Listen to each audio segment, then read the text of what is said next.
जो स्त्री या पुरुष गैर मर्दों के साथ या गैर स्त्री के साथ संबंध बनाते हैं, शादीशुदा होते हुए भी, उनको कौन सा पाप झेलना पड़ता है और उनको किन यातनाओं से निकलना पड़ता है मृत्यु होने के बाद। मित्रों, सनातन धर्मा डायरीज़ में आपका स्वागत है। आज मैं आपको बताने जा रही हूँ, जो स्त्रियाँ या जो पुरुष गैर महिला या गैर पुरुषों के से संबंध बनाते हैं, शादीशुदा होने के बाद भी उनको कितनी यातनाओं से झेलना पड़ता है और अपनी ज़िंदगी के बाद यानी कि मृत्यु होने के बाद उनको नर्क में जगह मिलती है। इस वीडियो को आप पूरा अंत तक देखिएगा, तभी आपको मालूम पड़ेगा कि किन पाप के कारण आपको नर्क की यातना झेलनी पड़ती है। तो चलिए आपको बताना शुरू करते हैं कि ऐसा क्या है कि जो स्त्री गैर पुरुष के साथ संबंध बनाती हैं तो क्या होता है और कितनी यातनाएं उनको झेलनी पड़ती है। तो चलिए बताते हैं आपको। प्रेम को संसार में ईश्वर का रूप कहा जाता है, लेकिन प्रेम अगर मर्यादा और नीतियों को बनाकर रखे तो वो प्रेम है। भावनाओं में बदल जाए तो इसे बड़ा पाप भी कहा जाता है। इस पाप की ऐसी सज़ा है जिससे जिंदगी बदल जाती है और कई यातनाओं से झेलना पड़ता है। गरुड़ पुराण में कहा गया है कि जो व्यक्ति मर्यादा की रेखा पार करके पराई स्त्री अथवा पराये पुरुष के साथ संबंध बनाता है, उसके लिए यमराज ने बड़ा ही कठोर दंड निर्धारित किया होता है। यानी कि जो हमारी गरुड़ पुराण है उसमें यह बात स्पष्ट रूप से बताई गई है कि जो स्त्री या पुरुष गैर पुरुष के साथ या गैर स्त्री के साथ संबंध बनाते हैं, उनकी जो दंड है वो बहुत ज़्यादा कठोर दी गई है। उसके लिए यमराज ने बड़ा ही कठोर दंड निर्धारित किया है। ऐसी स्त्री और पुरुष की जीवात्मा को धक्का दहला देती है। लोहे के खंबे में खड़ा करके गर्म करके उसको जला करके उसकी आत्मा को बहुत तकलीफ़ दी जाती है। इससे जीवात्मा का शरीर जल जाता है और जीवात्मा उस क्षण को याद करके रोती है जब उसने अवैध संबंध बनाए थे। यानी कि स्त्री हो या पुरुष हो, इस बात का विशेष ध्यान रखना चाहिए कि वो अपने चरित्र को जरा भी विनाश की ओर न ले जाए। यदि वह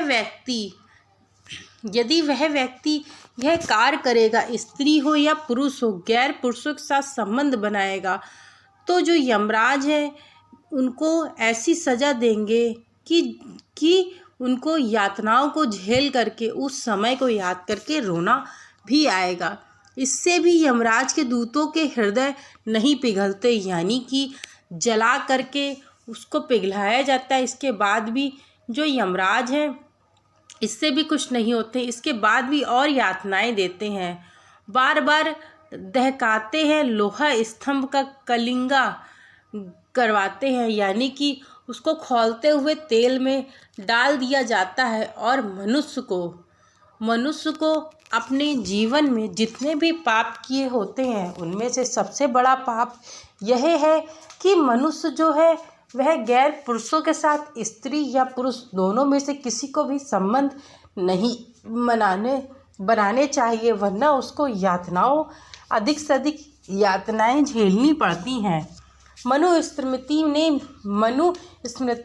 में बताया गया है कि मनुष्य को संयम से काम लेना चाहिए और पराई स्त्री संबंध से बचना चाहिए। यानी कि स्वयं श्री गुरुजी मनुस्मृति ने भी ये बात स्पष्ट रूप से कही है कि मनुष्य जो है उसकी जो भावनाएं हैं, जो उसके अंदर की आत्मा है, उस हिसाब से मनुष्य को बहुत ही संयम पूर्वक से काम करना चाहिए ताकि उसके जीवन में ऐसी कोई पराई स्त्री ना आ जाए, जिसके कारण से उसे अपना चरित्र बेकार करना पड़े या चरित्रहीन बनना पड़े।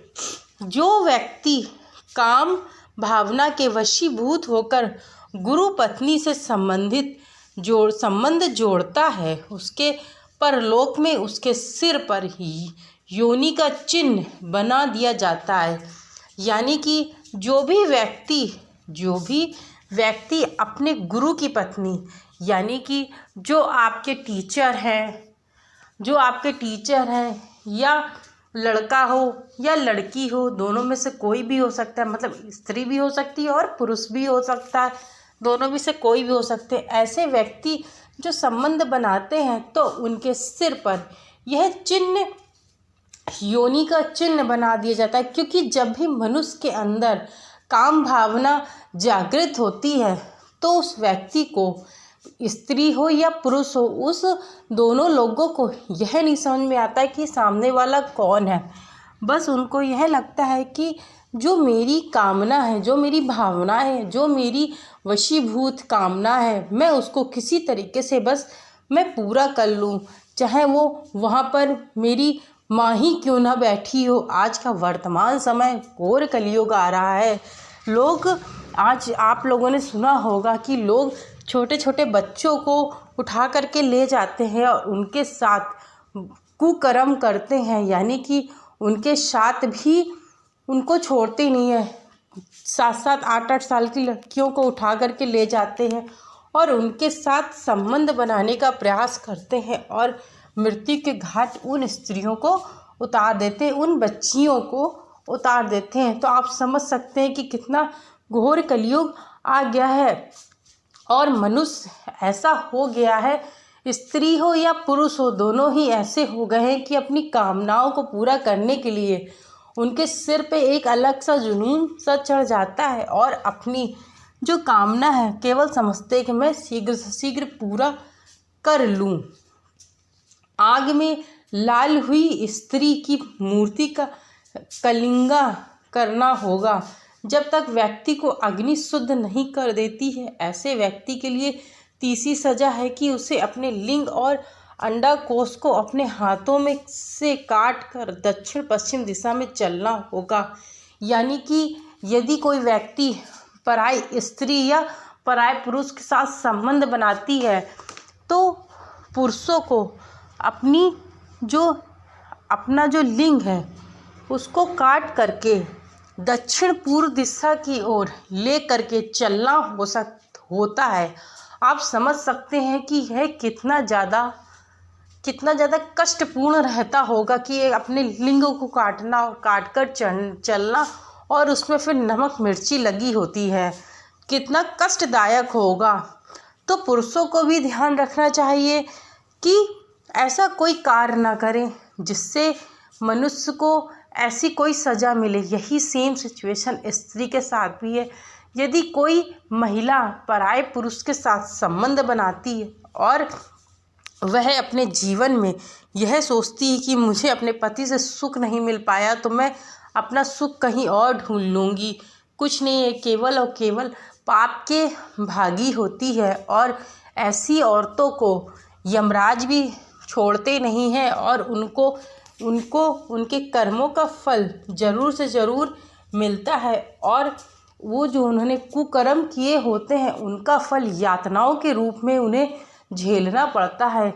यदि कोई व्यक्ति अपनी इन चीज़ों को कंट्रोल कर ले, यानी कि यदि पराई स्त्री पराये पुरुषों के साथ संबंध न बनाए, अपने जीवन में ही एक शुद्धता और पतिव्रता नारी का कार्य करे, तो उसके जीवन में ये सब यातनाओं कभी भी नहीं झेलनी पड़ सकती है। और व्यक्ति को यह चीज़ का ध्यान रखना चाहिए, स्त्री को इन चीज़ों का विशेष ध्यान रखना चाहिए, क्योंकि एक बार यदि इज्जत चली जाती है वह दोबारा कदापि लौट करके नहीं आती है। और स्त्रियों को अपनी इज्जत स्वयं बचा करके रखनी है, क्योंकि आज वर्तमान समय का व्यक्ति गंदी नज़रों से स्त्रियों को देखता है और कुछ स्त्रियां भी ऐसी हैं जो पुरुषों को गंदी नज़रों से देखती हैं। तो इन चीज़ों का विशेष ध्यान रखना चाहिए। मित्रों, मेरे द्वारा बताई गई यह गरुड़ पुराण और मनुस्मृति की छोटी सी स्टोरी आप लोगों को अच्छी लगी हो तो चैनल को लाइक शेयर सब्सक्राइब करना मत भूलिएगा। जो स्त्रियां पराये पुरुष के साथ संबंध बनाती हैं उनसे निवेदन है कि वो यह कार्य भूल करके भी करना बंद कर दें। Thank you so much video को वॉच करने के लिए।